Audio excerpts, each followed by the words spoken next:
Apoio Cultural. Chegou reserva da família Santa Clara. A diferença é clara. Universidade Sem Fronteiras. Maturidade em movimento. Viver Mais está no ar e hoje eu tenho a alegria de receber aqui no programa o Dr. Sandro Marjorie. Dr. Sandro, muito bem-vindo ao Viver Mais, um brinde à vida. Vamos falar de vida, né, Dr. Sandro? Sim, claro.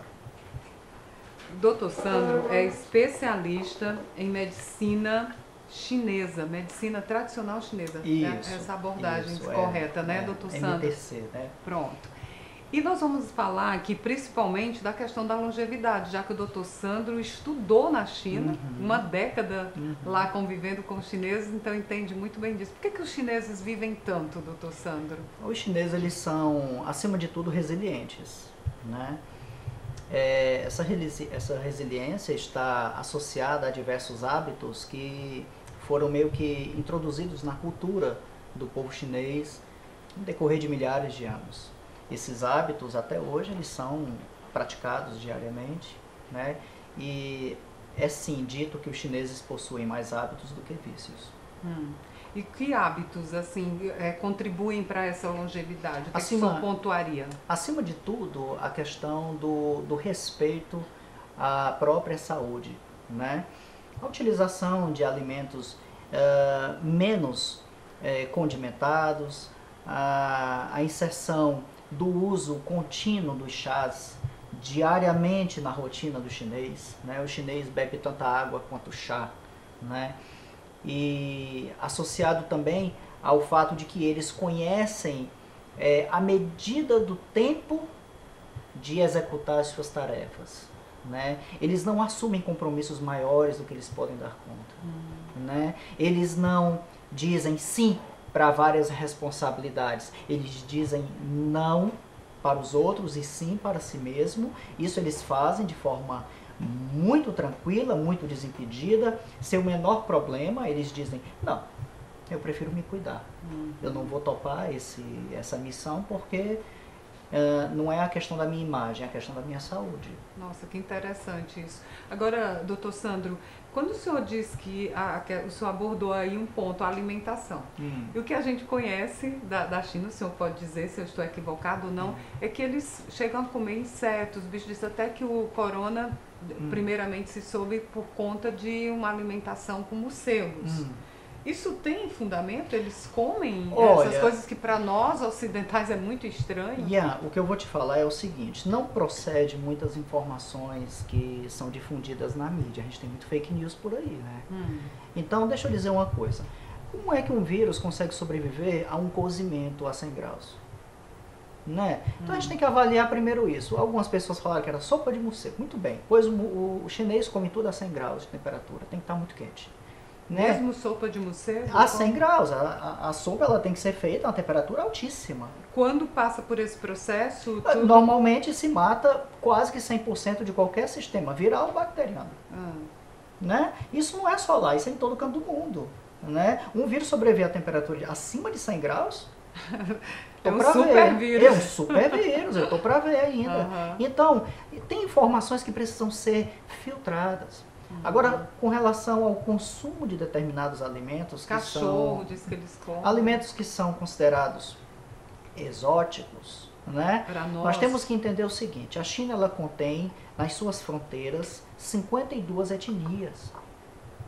Né? Nós estamos falando de várias sociedades que vieram ao decorrer de milhares de anos, onde passaram-se guerras, fomes, milhares de pessoas, milhões de pessoas morreram na China em detrimento de várias invasões de outras nações. Né? O Japão retirou praticamente toda a comida do chinês em determinada época. O chinês não tinha nem arroz para comer, comia carvão, porque nem inseto achava.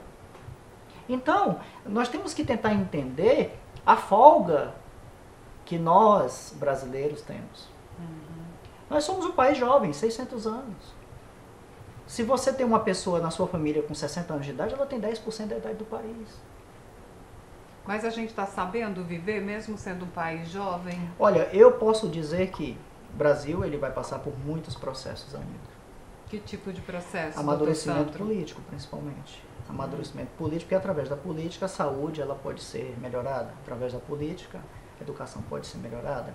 Mas assim, a China também é onde as doenças se manifestaram, como o corona que a gente está vivendo agora, a gripe suína. O senhor esteve lá na época da gripe suína. Por que isso acontece?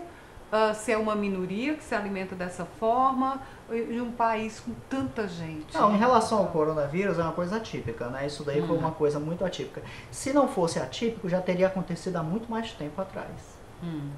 Ficou um pouco redundante, tempo atrás. Já teria acontecido há muito mais tempo. Mas vamos falar sobre dengue. Lá não tem dengue. Só tem aqui. Dengue mata aqui. Hemorrágica mata. E lá eles controlaram em menos de 3 meses. Você tem um controle territorial eficaz. Nós estamos falando de um país de 1,8 bilhões de habitantes, em que nós tivemos pouco mais de 200 mil afetados. Para 1,8 bilhões de habitantes, a gente está falando de uma coisa ínfima, mas que eles entenderam como algo potencialmente transmissível e começaram a agir a um nível para poder também mostrar a outros países que eles têm capacidade de equilíbrio, de resiliência, de resolutividade. Bom, sobre isso, doutor Sandro, o senhor vai nos orientar também e eu quero entender o diferencial, o que a medicina chinesa pode contribuir para a gente chegar a esse nível de longevidade, sem muitas sequelas, sem muitas doenças. Eu acredito que o senhor poderá nos dar algumas orientações, mas só no próximo bloco, combinado? Viver Mais volta já, aqui com o doutor Sandro.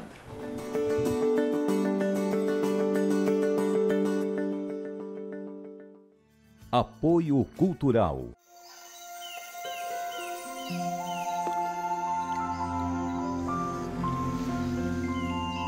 Existe um café especial que nasceu para fazer a diferença. É o que a gente tem de melhor, reservado para a sua família. Se você vivesse aqui, iria provar tudo isso. Mas como você não vive, pode provar aí mesmo na sua casa. Chegou reserva da família Santa Clara. A diferença é clara.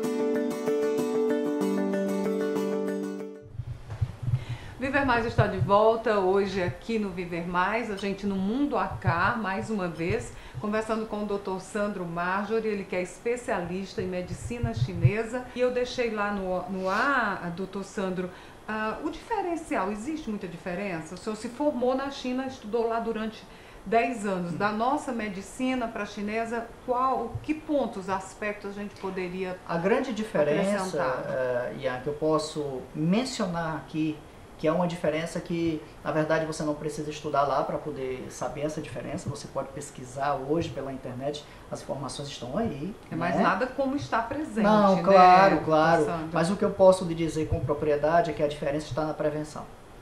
Prevenir é o melhor remédio. Prevenir é o melhor remédio. Vamos tentar ter uma visão. Vamos. O local onde eu fiz a minha formação foi Beijing.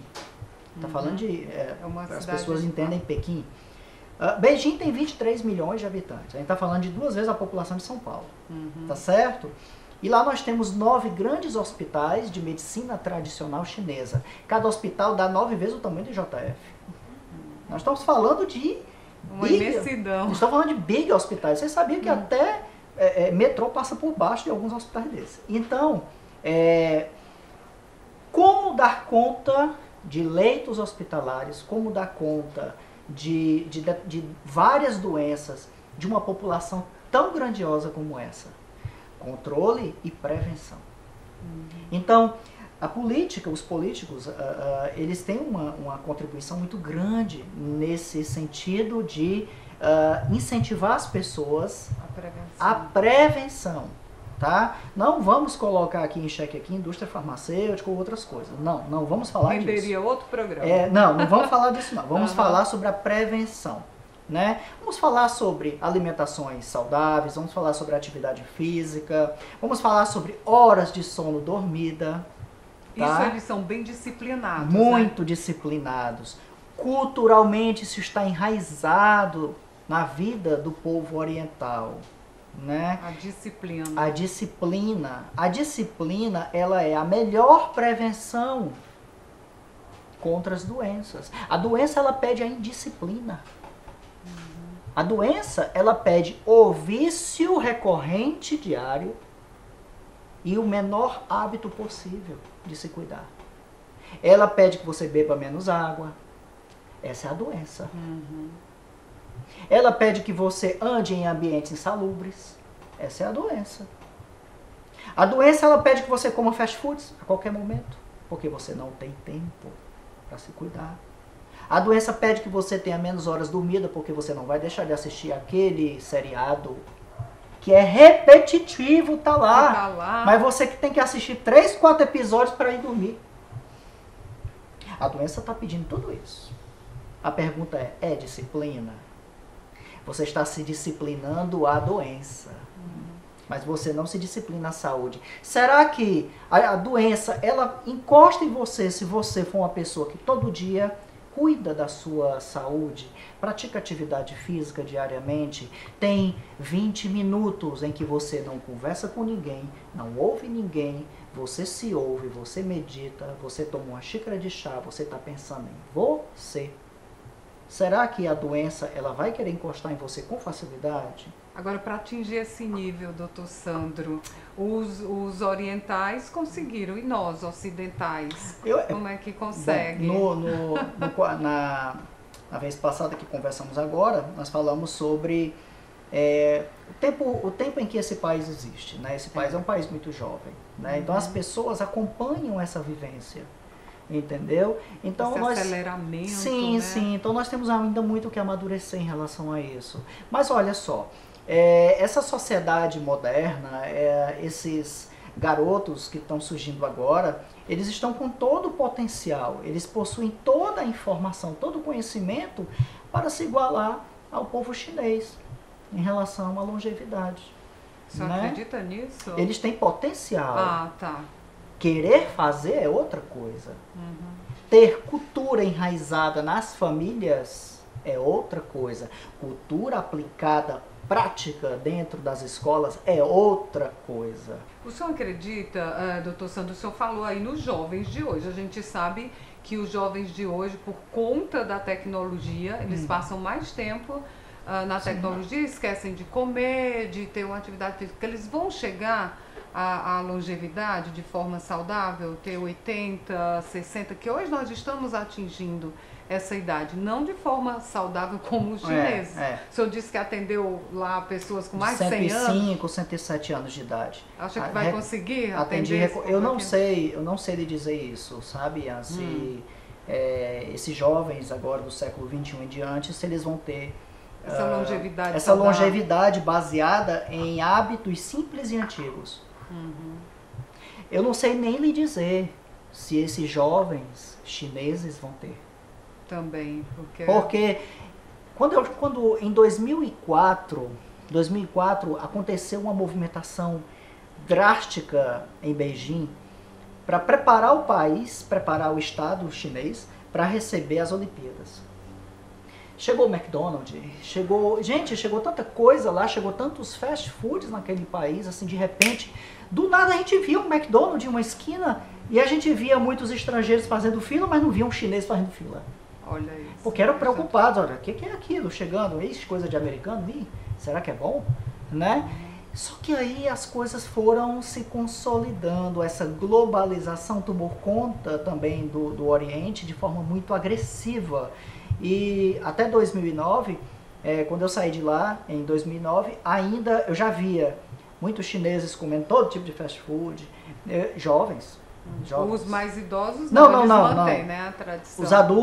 Os adultos acima de 40 anos mantinham realmente os seus hábitos, as suas rotinas, as suas atividades físicas diárias. Uma das coisas que eu menos via nesse período mais moderno agora eram jovens convivendo com idosos em praças chinesas fazendo atividade física. Dificilmente eu via isso. Então eu não sei lhe dizer o que é que se espera do futuro em relação aos não jovens. Não temos essa bola de cristal, né, doutor Sandro Marjorie? Não temos. Bom, mas desde o início eu queria saber muito a diferença do seu atendimento com essa especialidade lá na China quem são as pessoas que mais lhe procuram, mas o senhor só vai responder no próximo bloco, tá bom? Ok.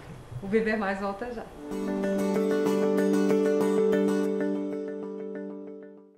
Apoio Cultural. Universidade Sem Fronteiras. Maturidade em Movimento. 3224-0909.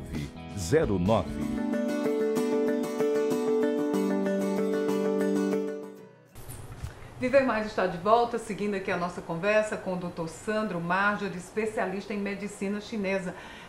Dr. Sandro, tem diferença da sua consulta? Quem são os seus pacientes? O que a gente pode aprender com o seu aprendizado, melhorar a nossa vida, a nossa maturidade? A consulta em medicina tradicional chinesa, ela possui vários diferenciais, né? Primeiro, porque o paciente que me procura não é aquele paciente que nunca visitou médico, não é aquele paciente que não trabalha no sistema tradicional de saúde. É aquele paciente, sim, que pode pagar uma consulta particular. É aquele paciente que está estruturado com centenas de exames, que faz todos os exames bem direitinho todo ano, tem 3, 4 médicos, certo? Que possui lá o seu ciclo medicamentoso, porque hoje, sinceramente, a gente não consegue ver cura, a gente consegue ver tratamento. Mas cura, que é bom, nada. A gente vê pacientes dependentes quimicamente, seja do mais simples medicamento. Na medicina chinesa? Na medicina ocidental. Sim, na medicina chinesa, nós tentamos entender o paciente como um todo. Entender o paciente como um todo não é segmentar o paciente. É trabalhar ele tanto internamente como externamente. É trabalhar ele de forma interiorizada, visualizando quem é aquele indivíduo. Quem é aquela pessoa que está na minha frente querendo fazer uma consulta? E também tentando introduzir esse paciente na rotina de tratamento chinês, entendendo como é a vida dele existencial, como é a sociedade em que ele é inserido, quais são os hábitos que ele tem diante da sociedade, quais são os vícios que ele pratica. É meio terapêutico? É uma terapia, tem uma condição terapêutica essencial e eu entendo que todo profissional de saúde deveria ter isso. Sensibilidade para entender o paciente antes de começar a dizer o que ele tem que fazer. Claro que nós estamos entendendo aqui aquele paciente que não está em um quadro agudo de saúde. Quadro agudo de saúde, gente, ninguém vai fazer terapia com o paciente, né? Vamos tratar, vamos tirar o paciente do quadro agudo de saúde. A gente tem que entender, a gente tem que filtrar cada informação. Inclusive o que eu estou passando para vocês tem que ser filtrado. Tá? Então é muito importante que aquele paciente que está na minha frente para receber um tratamento, esse paciente, ele já se trata por medicina ocidental e ele quer melhorar ainda mais. Ou ele quer tentar refazer uma rotina que ele não enxerga mais nenhum horizonte. Exemplo disso, um diabético. Né? O diabético me procura e ele diz, doutor, eu estou gordo, eu estou cheio de gordura alojada, eu tomo muita medicação para controle de diabetes. Eu tenho uma rotina muito regrada, eu tomo isso, tomo aquilo, tá? Eu cuido ou seja, ele tem toda uma estrutura e ele ainda quer procurar medicina chinesa para poder ver algo mais. Ou pensar em algo diferente. Um horizonte, né? Um horizonte. Então, quando esse paciente me procura, ele me procura para poder ter uma nova visão sobre a própria saúde dele. Eu vou dizer para ele que ele vai tirar a diabetes. Não, a diabetes não tem cura. A diabetes, ela assume você. E você assume a diabetes. É um andar de mãos dadas. De uma forma mais leve? De uma forma que pode ser mais leve. Pode ser. Desde que você siga algo que os ocidentais não gostam de seguir, que é a disciplina. Então, a medicina chinesa ela vai lhe ensinar a disciplina a partir do relógio circadiano chinês. Aquele relógio que mostra as horas, que a gente enxerga isso em alguns sites que a gente busca. Aquele reloginho antigo, que data do Egito Antigo, que data da Mesopotâmia, que já foi citado nos Incas, nos Maias lá, e que você vê na China e no Japão. Aquele relógio que mostra os horários, os órgãos, que mostra a hora em que você tem que seguir cada órgão, Por que você tem que dormir à noite em determinado horário? Por que é interessante que você almoce até determinado horário? Então, nós mostramos toda essa verdade para o paciente.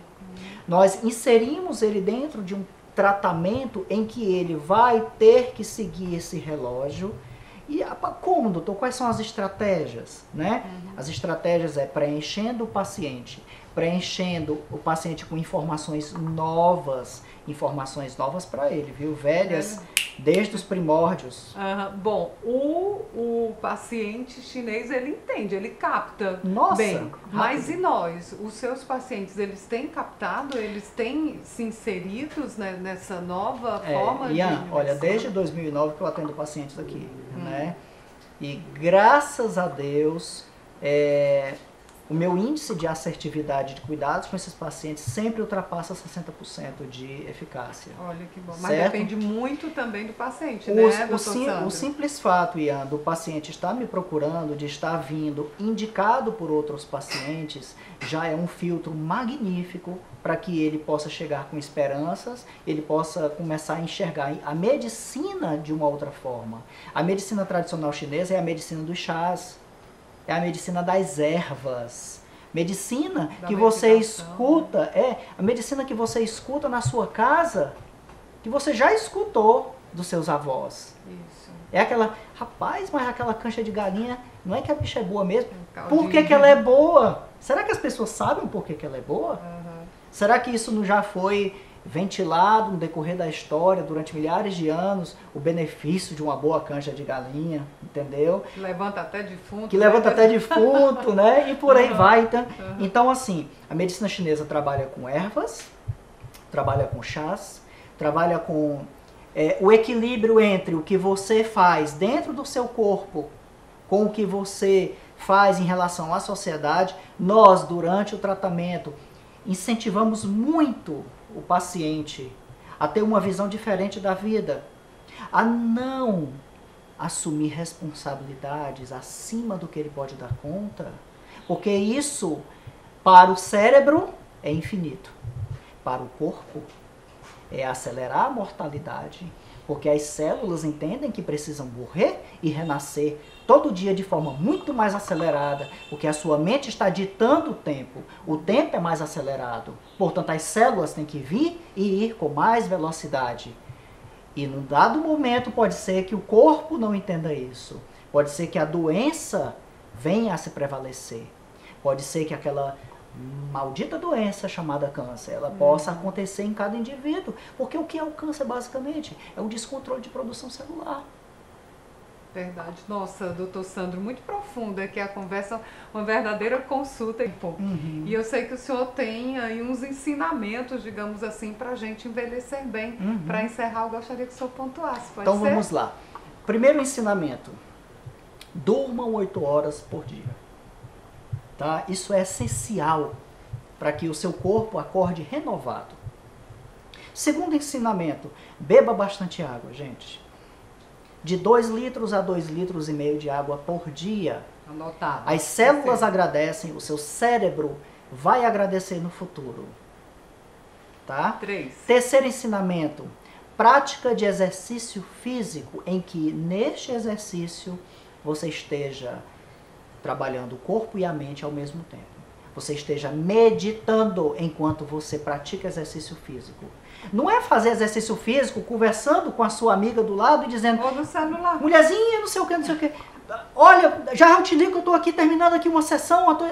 Não é assim que é um exercício físico. O exercício físico ele tem que introduzir você com a saúde plena, mente e físico, trabalhando em conjunto para que você tenha uma regulação. Essa é uma dica importantíssima, tá?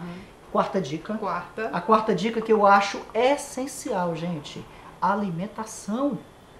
Se vocês quiserem exceder e se entregar às delícias da vida, delícias do paladar, façam isso no final de semana.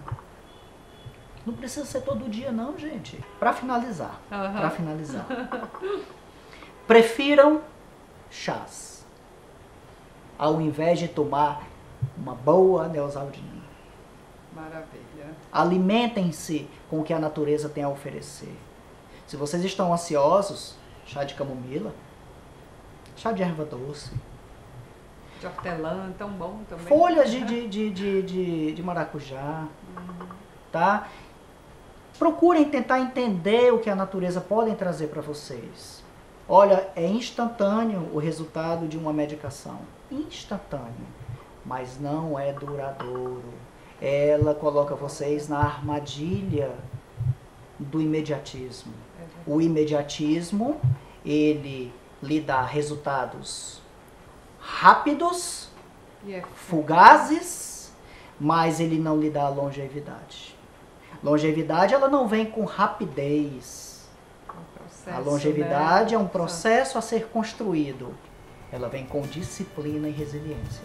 Olha, fica aí o recado. Eu quero que todos os telespectadores envelheçam com essa percepção, esse equilíbrio. Doutor Sandro, o senhor está nas redes sociais? Sim, estou. Como é que ele acha? No Instagram, Sandro Marjorie, né? No Facebook, Sandro Marjorie também. E aqui no Mundo AK. E no Mundo AK, claro. O senhor atende, que a gente está deixando aí o nosso contato. Sim, o Viver Mais, doutor Sandro, também está nas redes sociais. Você já se inscreveu no nosso canal no YouTube, Viver Mais com Ian Gomes. Segue a gente no Instagram, no Facebook, a gente se encontra lá e aqui no Viver Mais. Mais uma vez, voltando aqui ao Mundo AK, e agradecendo a Cíntia Brito, a Valéria, ao Neto, né? E ao Neto por nos acolher tão bem. E muito obrigada, aprendizado grande, viu?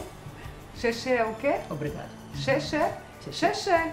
O Viver Mais termina aqui. Até o nosso próximo encontro. Combinado?